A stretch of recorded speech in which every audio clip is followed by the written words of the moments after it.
Hello friends, welcome to Awdhesh Academy. Friends, today we are going to learn about international ethics or international morality. What is the meaning of international ethics? We know that when we are living in a society, we must be ethical. All the values are important to keep the society intact. For example, we should not lie, we should try to help each other, we should be kind to each other, we should be compassionate to each other. All these values are important because these values are must for a good society, a happy society. We can also consider this world as a society and each individual nation as an individual. So just like individuals has to be ethical for the society, the countries should also follow certain ethical values to create a harmonious and a peaceful and a developing world.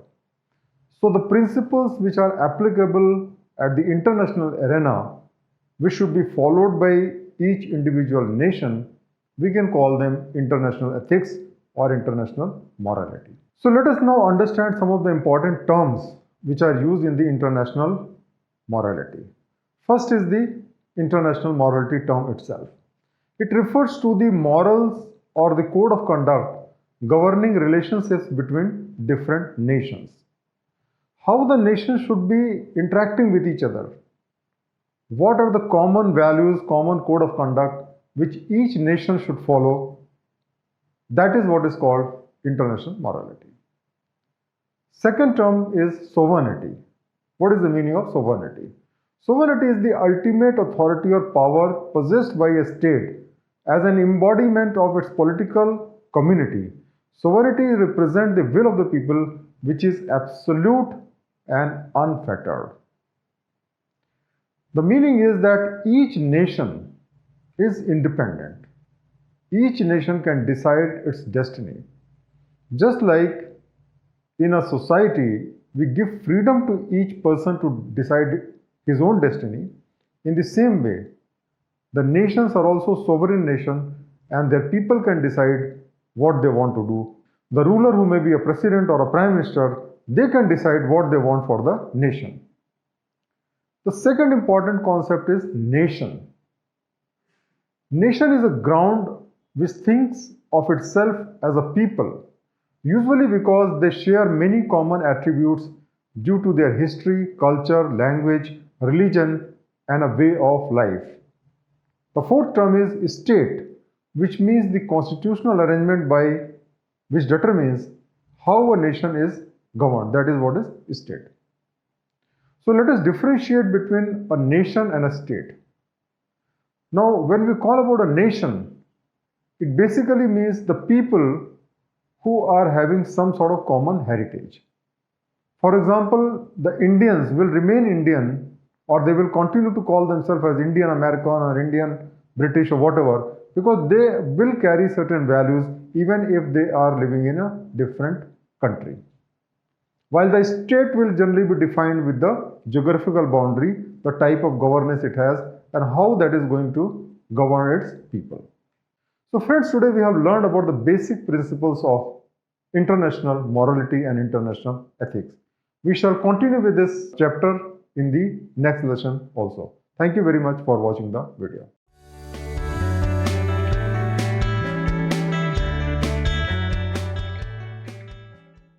Friends, we have learned about international morality in the last chapter. Today we are going to learn about the different theories of international relationship. So let's proceed with this. There are four major theories of international relationships that are political realism, political idealism, constructivism, and cosmopolitanism. So let us first start with political realism. Now the meaning of the realism is that we should accept the truth as it is. That means we should be realistic, we should be practical. There should not be any idealism, but we should accept the world as it is. Realism can be further divided into three categories. The first is classical realism. Now the classical realism states that it is fundamentally the nature of human that pushes states and the individual to act in a way that places self-interest over ideologies. So the meaning of this is that the human beings by nature are selfish. They always look for their own self-interest rather than ideologies. And therefore, when we talk about the nations also care for their self-interest more than the ideology. So every nation is interested in their own self-interest rather than thinking about the morality or the interest of the other nation. Now the second category is neo-realism. This derives from the classical realism, except that instead of human nature, its focus is predominantly on the anarchic structure of the international system, where the states are primarily actor because there is no political monopoly on force existing above any sovereign. Now, in this particular theory, which is called neo-realism, it has some shades of classical realism.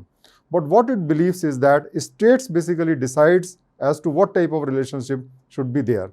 So you could have found that sometimes the states try to maintain a good relationship with each other. Sometimes the states are having antagonistic relationship with each other. For example, with Pakistan we are having bad relations. China we don't have good relations, but with Russia we are having good relations. So this particular theory says that ultimately what matters is that the states decide as to what will be the interest of the country, and accordingly they decide the course of action. Now why this happens? It's because unlike in the civilized society where you have police, where you have judges, there is a hierarchy. So suppose two individuals fight with each other, then what will happen? That somebody will come and sort it out. You can go to the police, you can go to the judiciary, and they will sort it out. But unlike that, in the international context, there is no supreme body which can settle the disputes between different nations. So each nation is a sovereign nation, and therefore just like in the law of jungle, where the more powerful animal prevail, in the civilized world also, in the modern world also, the countries which are more powerful prevail over the other countries. And that is the meaning of neo-realism. Now, neo-classical realist basically believes that international relationship is a result of combination of the two and certain domestic variable. So these are basically the different type of theories of realism. Now let us understand the fundamentals of realism. The first is anarchic. The meaning is that the international system is anarchic and no actor exists above states who is capable of regulating their interactions. The international system exists in the state of constant antagonism or anarchy. Now, it is very clear, I have already explained that there is no supreme body which can settle the disputes between different nations. Each nation are sovereign, so ultimately everybody has to acquire power because you cannot rely upon any international agency to protect you if there is a problem. So, the second fundamental of realism is statism. The meaning is that nation states are the main actor in international politics. The role of other non-state actors like NGOs, businesses, MNCs is negligible.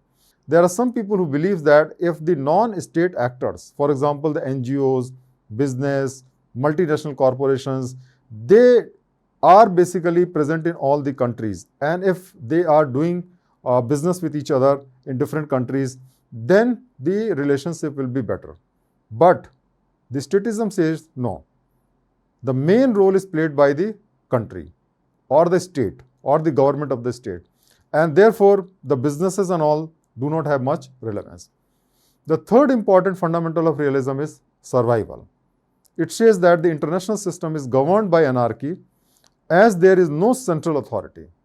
Therefore, international politics is a struggle for power between self-interested states. Because each state is interested in their own self-interest, and therefore there is always a struggle, and ultimately the country which is stronger will survive. So you have to learn to survive in this world by following the right technique. You can't rely upon any other power for your survival. And therefore, the final fundamental is called self-help.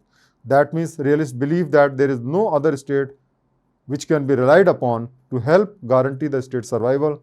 So you have to survive of your own, and you have to learn to survive in this world. And so these are basically the four important fundamentals of realism. Now let us understand the different presumptions of realism. Here we presume that a state acts as a rational autonomous actor in pursuit of its own self-interest, ensures its own security and sovereignty and survival. That means each state has to take care of itself.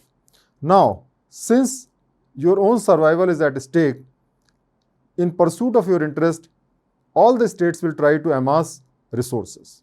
Now, resources basically means the economic resources, the military resources, so that you can ensure your survival. The relationship between the states are determined by their relative level of power. So, if you want to have a dominant role in the world, then you have to have more power. That means economic power, military power, and political capabilities. So, the level of power is basically determined by these factors. And finally, states are inherently aggressive, and the territorial expansion is constant only by opposing powers. So, we have seen the example of China, that they are trying to expand, and so are other countries who try to expand their importance, expand their boundaries, and only because they fear that there will be counterattack. So, that is basically what restrained them. So, you have to become strong if you want to survive in the international arena. So, friends, the realists are basically the people who are explaining as to how we should survive in this real world, and we should not go for idealism, rather we should be practical and try to survive in our own way. So, friends, we have learned today about the realism theory of international morality. We will learn about the other theories in the subsequent lessons. Thank you very much for watching this lesson.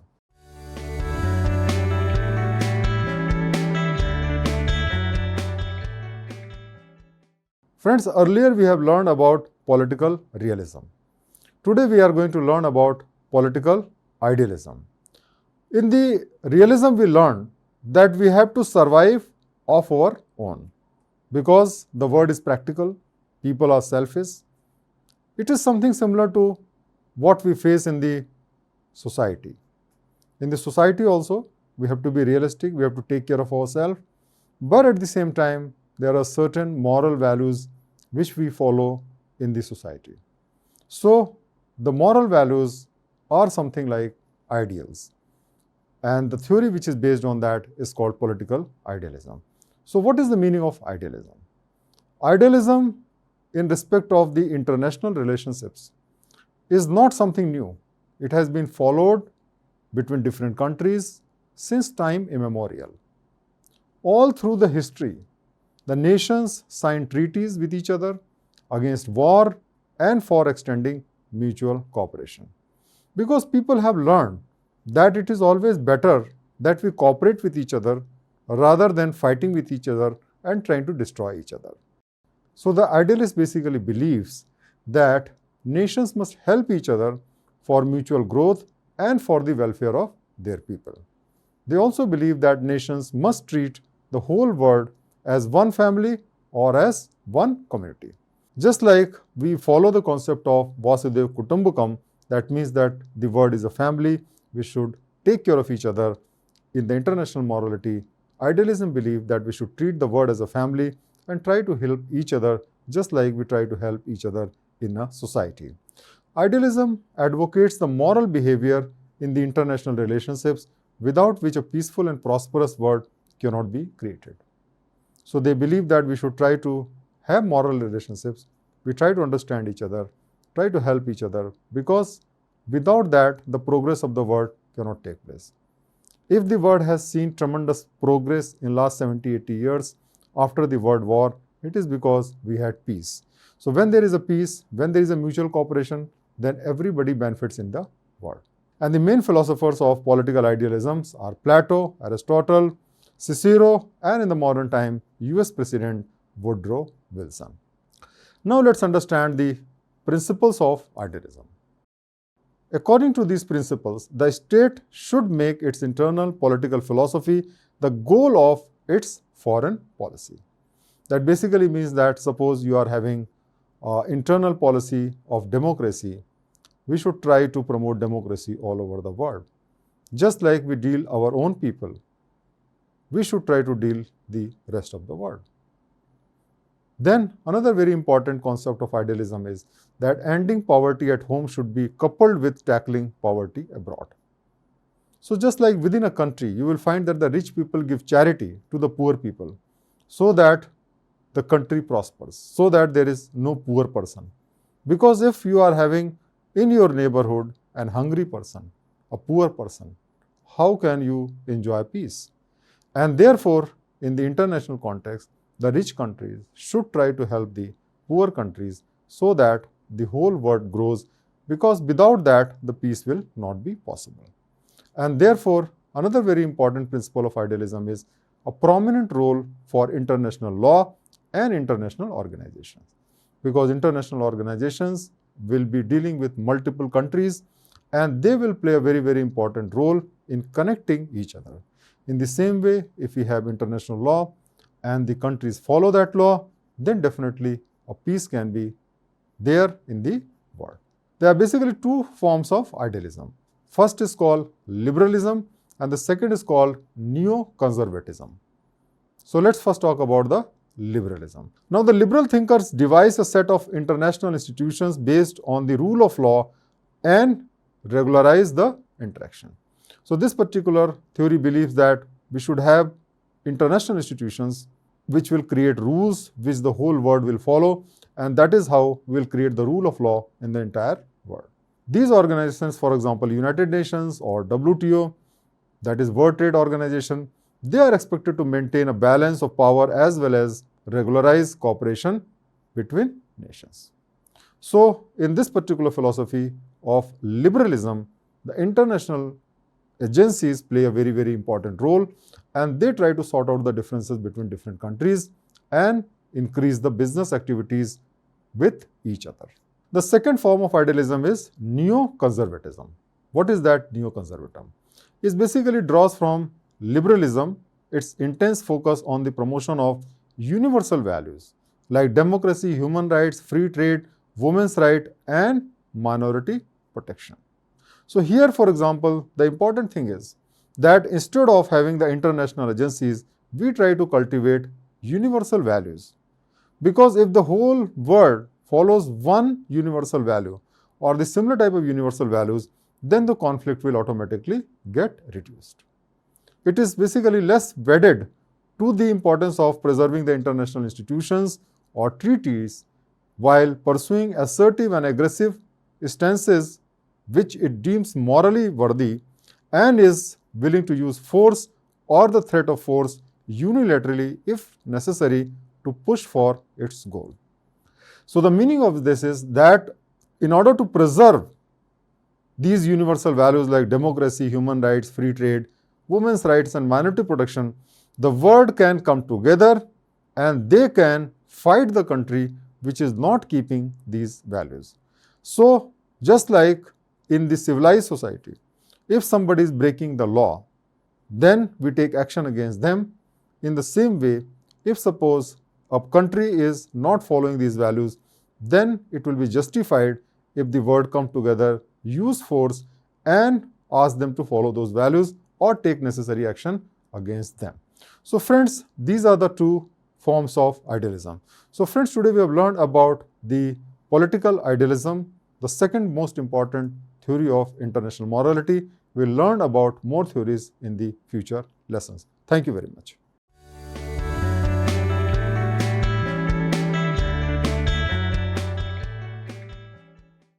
Friends, today we are going to learn about the third principle of international morality, which is called Constructivism. Now, Constructivism in simple words mean that just like we construct a building from ground floor to the top floor, in the same way, the social relationship, the moral relationships are also constructed brick by brick. And therefore, it is not only the question of human nature, it is also the question of history, it is also the question of culture, it is also the question of shared ideas. So friends, today we are going to learn about this very important theory of Constructivism. Now, according to the theory of Constructivism, the significant aspect of international relations are historically and socially constructed, rather than inevitable consequences of human nature or other essential characteristics of world politics. As we have learned earlier while talking about the policy of international morality dealing with the theory of realism, we have told that our nature is selfish. but that is only a half truth. The fact is that we are also selfless. We are very selfless for our friends. We are very selfless for our relatives. In the same way, the international morality also believe on this principle, because in our domain of international relationships, some countries are friends to each other, some countries are enemies to each other. And this has been the result of their history and the social development. So this is precisely what the Constructivism tells us. So the fundamental structure of international politics is social rather than strictly material. So for example, we can see that even within the same society, in India, for example, we have caste system. Now this caste system has to be understood in the context of the thousands of years of history. In the same way, if we can talk about the relationship between India and Pakistan, then we have to go back to the history. It's not between any two countries. And therefore, if you want to know about the international relationship between two countries, we have to know the history, we have to know the common idea, we must know how the societies have evolved over a period of time. Therefore, this principle says that changes in the nature of social interaction between states can bring a fundamental shift toward international relationships and leads to greater international security. So let me explain it with another example. For example, in a village, people are staying together generally on the basis of caste. There are different castes and communities living separately. They don't interact with each other. And therefore, these caste biases have survived over thousands of years. Now, let us say you migrate and come to the city. In that case, what happens? That you don't live in isolation with each other. The children of all the caste people go to the schools together, they learn the same things, and gradually the assimilation takes place. And so you will find the casteism much lesser in the cities than in the villages. In the same way, if we want to improve the relationship between two countries, we have to find out a way as to how we can overcome our historical biases, our social evaluation biases, and then we can build a new relationships. Now let us know the basic tenets of constructivism. The American political scientist Alexander Van Dyck gave two basic tenets for constructivism. The first is the structure of human associations are determined primarily by the shared ideas rather than material forces. And the second is the identities and interests of purportive actors are constructed by their shared ideas rather than given by nature. What does it mean? That whenever we talk about the relationship between two countries, it depends upon how much ideas are shared between the two countries. The importance of the material forces and the importance of the human nature is not that significant, and that is how the constructivism is different than the other theories. So let's explain this by an example. So Alexander Van Dyck explains that 500 British nuclear weapons are less threatening to the United States than 5 North Korean nuclear weapons. So this is a very good example, because the threat which America perceived is not because of the nuclear weapon which Britain have, but the type of shared relationship which they have. Now Britain and America agrees on most of the thoughts. They have a shared common history which is not very negative, which is not very destructive. They have fought together in the Second World War. But unlike that, in respect of Korea, they had animosity. They have fought against Korea, and therefore America feels threatened by Korea, even though they may be actually having just 5 nuclear weapons. Thus, the identifications are not caused by the nuclear weapons, which is the material structure, but rather by the meaning which is given by the material structure, that is the ideational structure. So we know that North Korea is a communist country, autocratic country. America is a democratic and liberal country.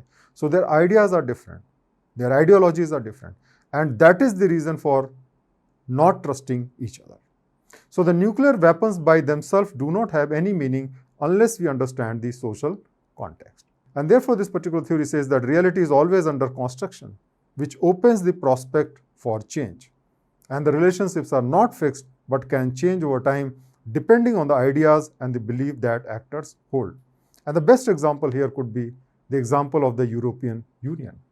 We know that in the Second World War, the countries like France, Germany, they fought with each other. They killed millions of each other. And today, they do not have that hostility because they have changed their ideas and now they have common ideas, shared ideas. So all those animosities have gone. In the same way, when America and North Korea start sharing common ideas, in that situation, the hostility will go. So friends, this is about the theory of constructivism. I hope that you got a good idea of that. Thank you very much for watching this lesson.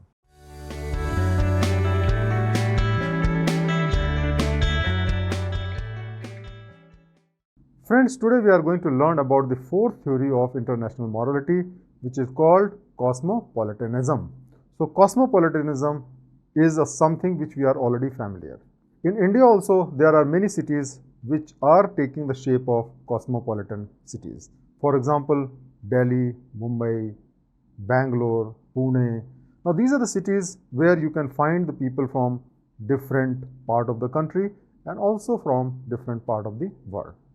So what is so specific about this cosmopolitanism? So cosmopolitanism is basically an ideology that all human beings belong to a single community based on a shared morality. So let's understand the significance of the cosmopolitanism. Friends, suppose you are staying in a cosmopolitan city like Bangalore or Delhi, and suppose you have to go to America and go to another cosmopolitan city like New York, or in another part of the world like London or Paris or Sydney, you will not have much a problem because in these cosmopolitan cities, the culture is very much common. They follow almost the same culture, same traditions, same belief, and even almost same type of dressing. As a matter of fact, suppose from Delhi, you go to another city in North India. For example, if you go to a place like Balia or Darbhanga or Gonda, you will not be able to identify yourself there because there the cultural difference is too much. As compared to that, if you go to London and you go to New York, you can perhaps easily adjust because the cultures are similar there, the values are similar there. So this is the beauty of cosmopolitan because it's something where there is no difference as far as culture is concerned. So a person who adheres to the idea of cosmopolitanism in any of its form is called a cosmopolitan or cosmopolite. So if you are a cosmopolitan person, cosmopolite person, then you will adhere to the idea of this ideology. Now cosmopolitanism suggests that the establishment of a cosmopolis or a world state for all of humanity. So this particular theory believes that it is possible to have the world as a country. So we can perhaps create a value system, ideologies, thought process which is common all over the world. So this particular term is similar to globalism or internationalism because it believes in the world state where the ideologies, morality standards of all the communities are similar. Now let's understand the cosmopolitan community. A cosmopolitan community is based on an inclusive morality, a shared economic relationship, or a political structure that encompasses different nations. So for example, if you go to a country like America and in a city like New York, you will find that the people from different nationalities, ethnic compositions are there. You will have Indians, you have Japanese, you have Chinese, you have blacks, you have white, and all the people are living together, working together.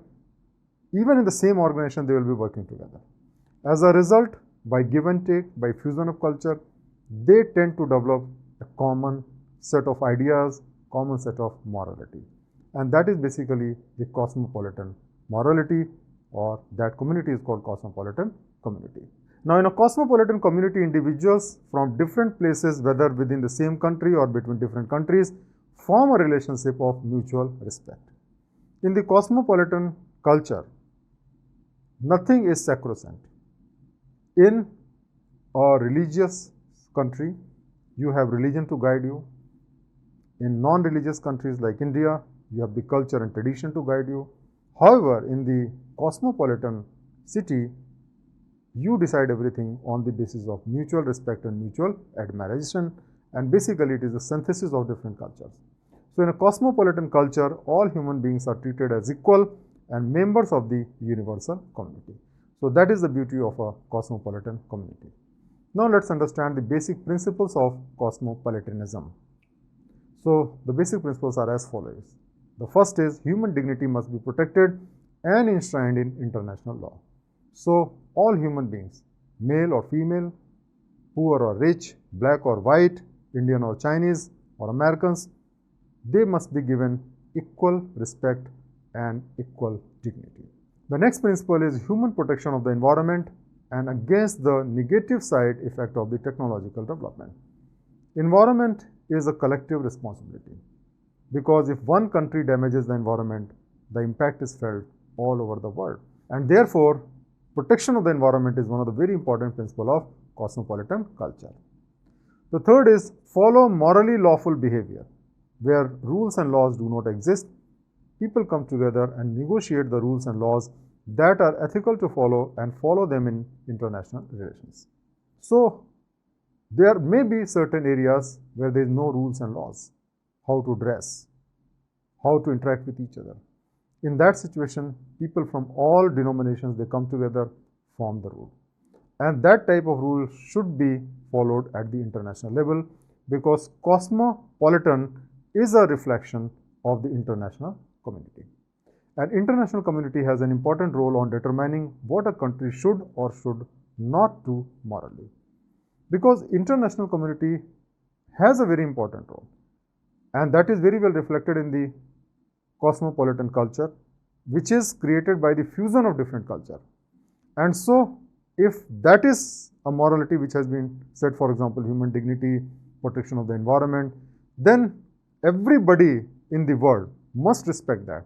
Because if all the countries of the world respect those moral standards, then it will be a cosmopolitan morality, and the chances of conflict will be much lower and international peace can be created.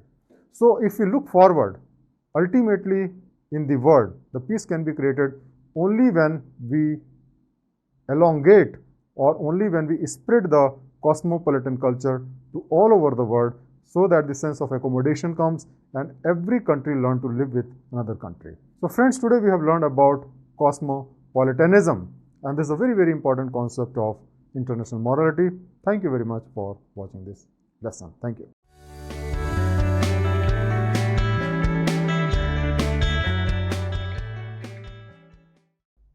Friends, we are learning about international ethics and international morality.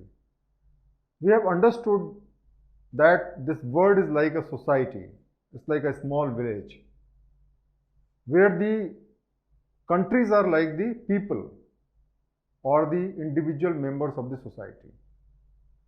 So just like the individuals must follow ethical standard in a society, in the same way, the country should follow some international ethical standards for a peaceful, happy and developed world.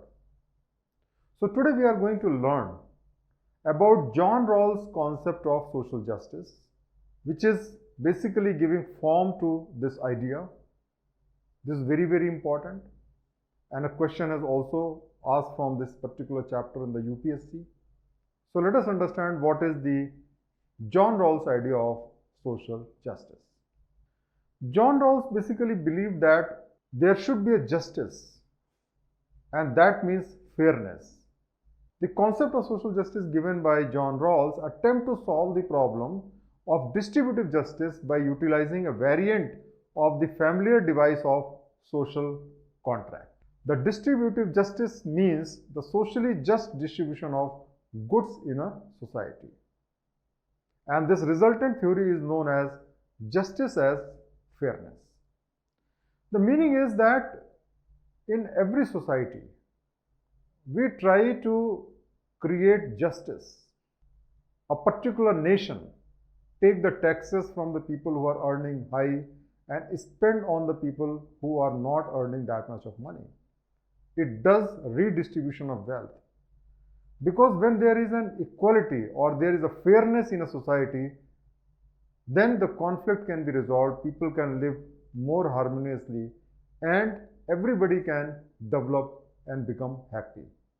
So the same concept can be applied at the international arena also. There are two basic principles of justice here. The first is that a society should provide the greatest possible amount of liberty to its member unless the liberty of one member infringes upon that of other member. And the second is the inequality, either social or economic, should be restricted and minimized as much as possible. So if we want a harmonious society, every individual should be given liberty to decide what it wants to do. And secondly, that the inequality should be minimum so that everybody is happy, or at least everybody is having a minimum level of happiness so that it doesn't try to interfere into the life of other people. So the John Rawls has given the laws of people, and he says that nations are like people. People means the nations are actors in the society of peoples, just as citizens are actors in the domestic society. And the law of people means a particular political conception of right and justice that applies to the principle and norms of international law and practice. So when we are talking about the law of peoples, that means the law of states as it is applicable in the international arena. So certain principles we should follow, each country should follow if they want that there should be an international morality and international peace. So he has given 8 principles, and we replace peoples from nation, and we can read it like this. These are the salient principles. We should understand them very, very carefully. The first is nations are free and independent, and their freedom and independence is to be respected by other nations. Second is the nations are equal and parties to their own agreement. So no nation can force any other country, no nation can force any agreement. All the agreements shall be signed on the mutual beneficial proposition. Nations have the right of self-defense, but they have no right to war. If a nation has been attacked, it has a right of self-defense, but you cannot go into war with another nation for no rhyme and reason. Nations must observe the duty of non-intervention. They should not try to interfere into affairs of other nations. Nations should observe treaties and undertaking. If we have signed some treaties, if we have done some undertaking, then we should always follow those treaties. We cannot say at the right moment or at the opportune time that we will not follow those treaties. So once you have signed a treaty, you are duty bound to follow those treaties. Nations are to observe certain specific restrictions on the conduct of war. Nations should honor human rights. Each nation should honor human rights. They cannot act against their own people in a brutal manner. So that is also one of the very important principles. And the 8th principle is nation must assist other nations who are living under unfavorable conditions that prevent their having a just and decent political and social regime. So if in a nation the people are not having a just political and social regime, then nation must try to assist them to have that type of benefit to its people. So these are the 8 principles of John Rawls, and these are very important principles. And I hope that you have understood the importance of the John Rawls principles and how it can contribute to the international morality. Thank you very much for watching the video.